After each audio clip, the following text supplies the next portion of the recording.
Fala galera, então para a gente terminar essa parte de transporte de fotoassimilados, então a gente viu na videoaula anterior como que a sacarose e o amido são sintetizados, tá?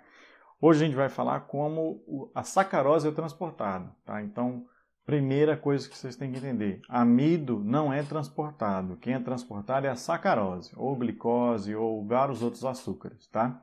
Principalmente a sacarose, por isso que a gente vai focar em sacarose, mas entenda que vários outros açúcares também podem ser transportados. No entanto, amido não. Tá? Amido é uma molécula extremamente grande de tamanho, não cabe no floema, e ela é hidrofóbica, então ela não tem afinidade com a água e assim é dificilmente translocável no meio líquido. Tá? Então, quando a gente fala de transporte de fotoassimilados, a gente está falando principalmente, porém não somente, de transporte de sacarose, tá? Que é um dos produtos da fotossíntese, um dos principais produtos da fotossíntese. Só relembrando então que a etapa de fixação do carbono fixa CO2 e aí a gente tem no final, né, a síntese de triose fosfato, aqui, tá? Que pode sair do cloroplasto e sintetizar para ser usada, né, para a síntese de sacarose no citosol, tá? Parte dessa triose fosfada é utilizada para a síntese de amido, que fica no cloroplasto das folhas, e que pode ser degradado durante o período noturno, né? Isso a gente viu na videoaula anterior. Hoje a gente vai entender como é que essa sacarose sai da célula fonte e chega no órgão dreno, tá? Então, esse tipo de transporte de fotoassimilados, lembra, corre através do floema, tá? Então, nós já vimos bastante sobre o xilema na parte de relações hídricas, em que ele está relacionado principalmente à translocação da seiva para cima, né? Xilema transloca a seiva para cima. Floema não tem essa, tá? Floema transporta o fotoassimilado à medida que o órgão necessita. Pode ser um órgão que esteja acima ou abaixo do ponto de translocação. Ou seja, transporte de fotoassimilado no floema não depende da gravidade. Pode ser tanto para cima quanto para baixo. Tá? Então, o que acontece? De maneira geral, essa figura aqui já exemplifica a aula toda. Então, o que acontece? A gente tem aqui a fonte, né, as folhas fonte, e aqui os órgãos dreno, seria raízes, folhas jovens, caule e assim por diante. Então, a sacarose é produzida aqui na fonte. Esse aqui seria, vamos supor, uma célula mesofílica, né, que faz a fotossíntese. Essa sacarose entra no floema e vai até o dreno. Tá? Então, mas qual é o mecanismo que explica esse transporte de sacarose, por exemplo, contra a gravidade? Esse transporte é mediado por um gradiente de pressão, tá? Que é gerado osmoticamente pela entrada da sacarose e posteriormente pela entrada de água que vem do xilema para o floema. O que acontece? A sacarose entra no floema, diminui o potencial hídrico do floema, e isso faz com que o xilema perca água para o floema.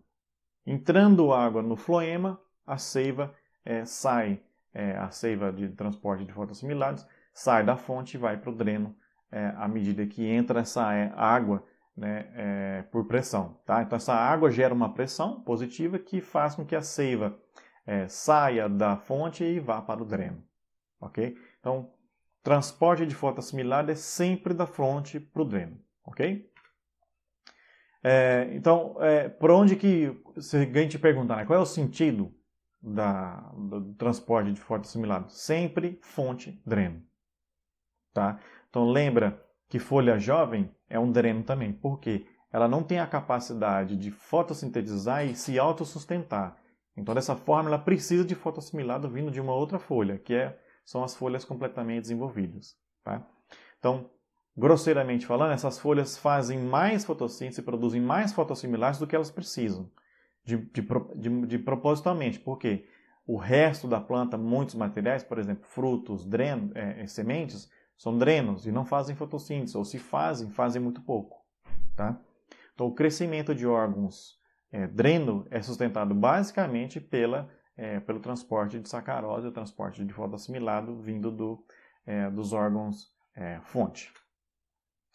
Agora, uma coisa que é interessante a gente notar é que a estrutura anatômica do floema é extremamente importante para esse transporte. Tá? Então, lembra que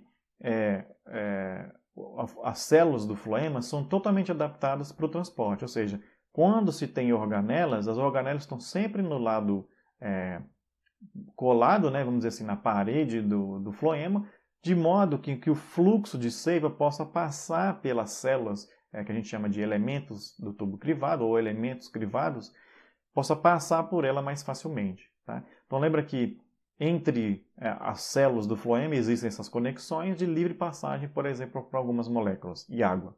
Tá? Então, a estrutura anatômica do floema facilita grandemente esse transporte de uma célula para outra e assim de fonte para dreno. Tá? Então, essas células, esses que a gente chama de elementos crivados, não possuem organelas ou poucas organelas, né? Parede celular pouco espessa e não lignificada, ou seja, é uma célula bem específica das plantas. Tá? Então, totalmente adaptada ao transporte de fotoassimilados. Agora, como sendo uma célula, ela precisa, por exemplo, de energia, de proteína, de carboidrato e assim por diante. Né? Então, quem sustenta esse elemento do tubo crivado é essa célula adjacente aqui, que a gente chama de células companheiras. Tá?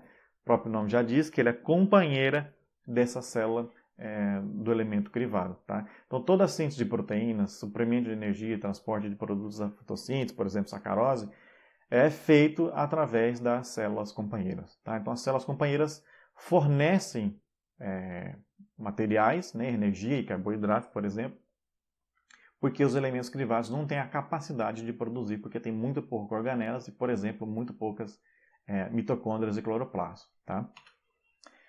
Agora, o que explica, qual é o mecanismo que explica o transporte de fluxo de translocação no floema? É esse modelo de fluxo de pressão criado por Mintz em 1927. Tá? Então, esse modelo estabelece que o fluxo de solução nos elementos crivados, ou seja, no floema, é impulsionado por um gradiente de pressão osmoticamente gerado. O que é isso? Osmoticamente gerado significa que foi gerado pela entrada daquele açúcar. Então o açúcar entra, baixa o potencial osmótico, que vai baixar o potencial hídrico, e isso gera um gradiente de pressão, tá? Entre a fonte e o dreno. Então quando a sacarose entra no floema, a gente chama de carregamento. Quando ela sai do floema para o dreno, a gente chama de descarregamento. Então, o carregamento e o descarregamento também auxiliam na formação desse gradiente de pressão. Então, à medida que quanto mais o dreno for utilizando sacarose, mais a fonte vai ter capacidade de exportar para aquele dreno. Tá? Então, pensa, existem dois frutos no mesmo galho. Para onde que a folha vai mandar sacarose? Para aquele fruto que tem maior demanda metabólica. Tá? Então, no início, ambos têm alta demanda metabólica. À medida que eles vão crescendo, vai diminuindo. Então, se um fruto fica mais duro mais rápido, a demanda metabólica dele diminui. E ao passo que o outro que cresceu menos, porque recebeu menos fotoassimilado, aumenta ao longo do tempo.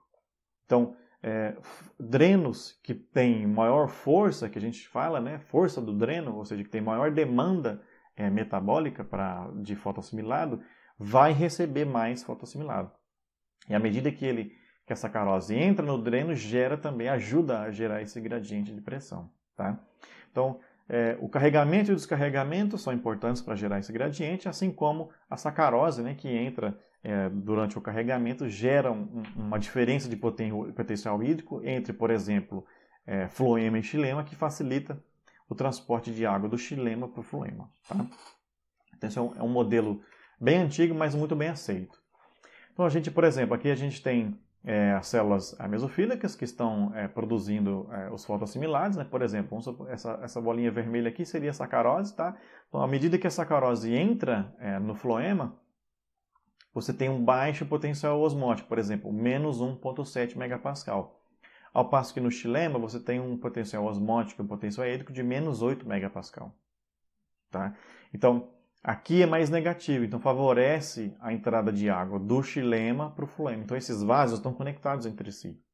Okay? Então quanto menor for o potencial hídrico daqui, mais água vai entrar aqui. E quanto mais água entra, maior é a pressão hidrostática produzida pela entrada de água. Tá?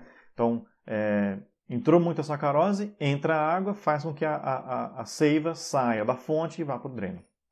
À medida que a sacarose sai do dreno, gera uma diferença de potencial hídrico de novo entre xilema e floema, só que dessa vez fica mais negativo no xilema, então a água sai do floema e passa para o xilema.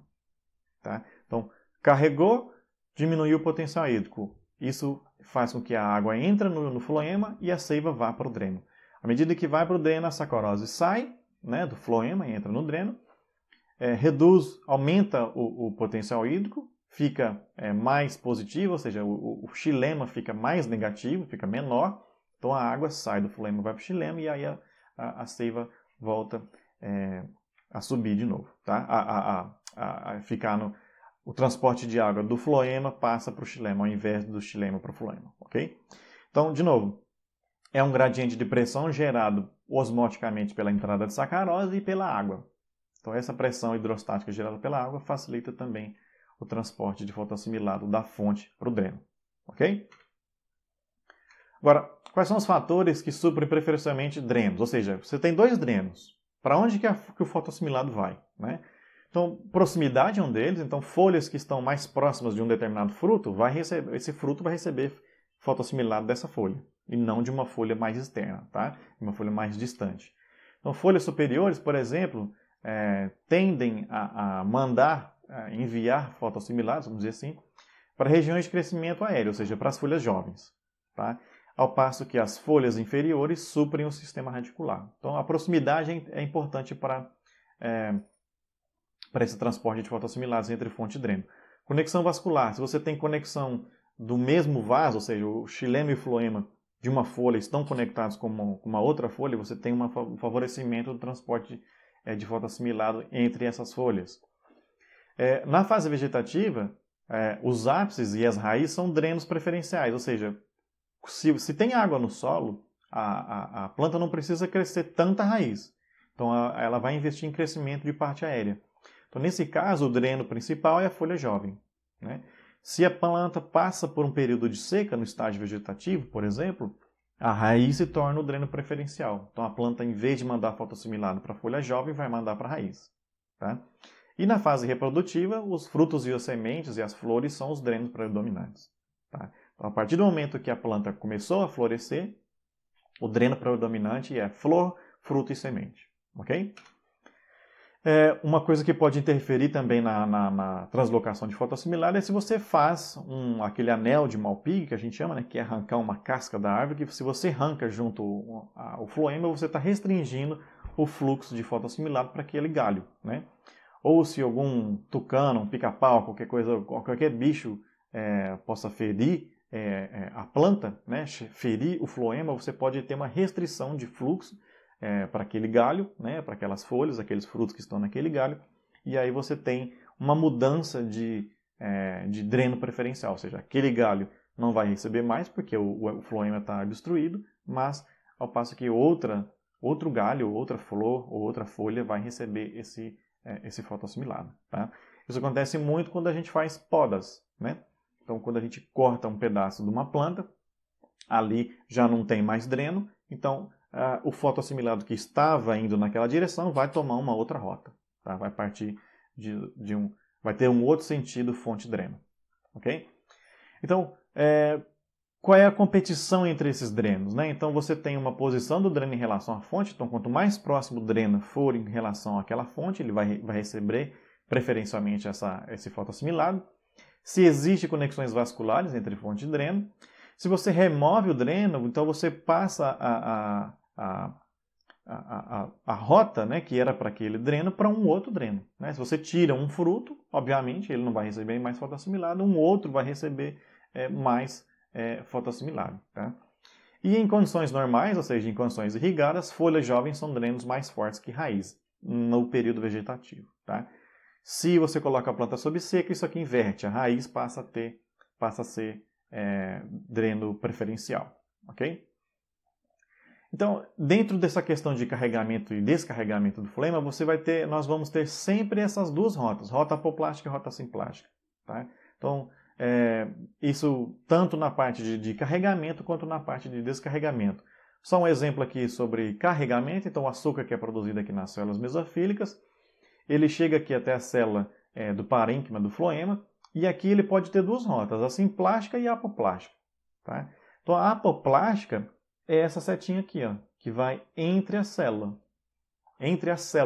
tá? Então, o apoplasto lembra que é um espaço externo à célula. Então, essa é a rota apoplástica, ok? E aqui entra no elemento túbico crivado, que seria o floema. Já a rota simplasta passa por dentro da célula via os plasmodesmos. Tá? Tá vendo essa setinha aqui? A gente pode também ter transporte entre a célula, por dentro da célula, mas aqui a gente depende de um transportador. Tá? Então a sacarose pode passar por dentro das células também, se tiver um transportador aqui. E tem. Tá? Tem vários transportadores de sacarose e vários transportadores de glicose. Tá? Então, na verdade, são 3 rotas. A rota apoplástica, a rota simplástica e a rota que a gente chama de transmembranar, que é por dentro da célula. Mas as duas mais comuns são essas duas, rota apoplástica e rota simplástica. Ok? Então, esse da mesma forma que isso aqui acontece no carregamento, o descarregamento é o inverso. Ou seja, a sacarose sai do floema sai do dreno para o floema via rota apoplástica ou via rota simplástica. Ok? Então, essa foi nossa aula sobre transporte de fotoassimilados. Qualquer dúvida é só deixar uma mensagem lá nos fóruns. Ok? Tchau, tchau!